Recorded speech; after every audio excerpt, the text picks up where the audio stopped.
Ciao, sono Caruso. Sono venuto sulla spiaggia stamattina per meditare, ma oggi mi voglio dedicare in particolar modo a un tema che mi accorgo sempre più spesso è frainteso, che è quello della memoria contro la comprensione. Sempre più spesso nelle scuole ci chiedono di memorizzare, di ripetere a pappagallo ciò che gli insegnanti ci dicono, perché quello è il modo giusto per poi apprendere.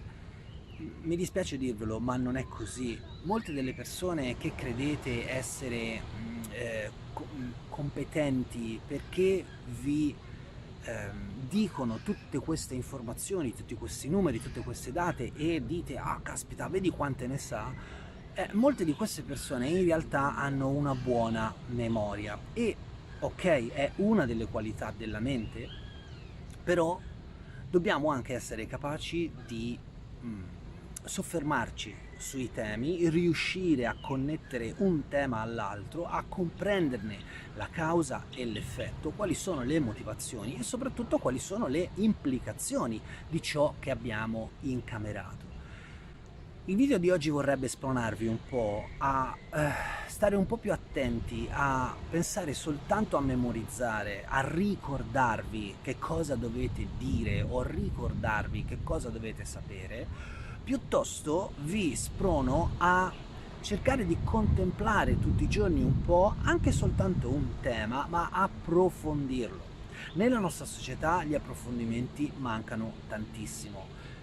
Vuoi perché non c'è mai tempo, vuoi perché le persone sono diventate bulimiche di informazioni, ma così facendo, purtroppo, si tende a ricordare molto poco perché si mettono tante informazioni insieme dentro e non si ha una separazione e quindi una ripetizione delle informazioni stesse.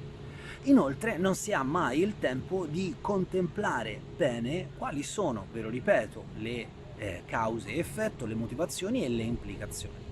Allora, per piacere, non confondete la memoria con la comprensione. Il fatto che voi leggiate un libro e lo sappiate ridire, lo sappiate ripetere, non è detto che significhi che avete compreso quali sono le implicazioni di quelle informazioni. La stessa identica cosa succede con i telegiornali, con i giornali e via discorrendo.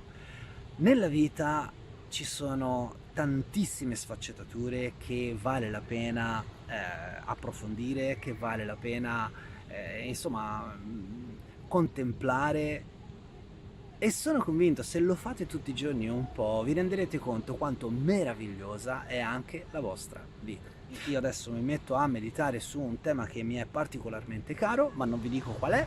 Se volete saperlo scrivetemi un commento sotto. Ancora una volta da Caruso Colzi è tutto, vi auguro una splendida giornata. A presto!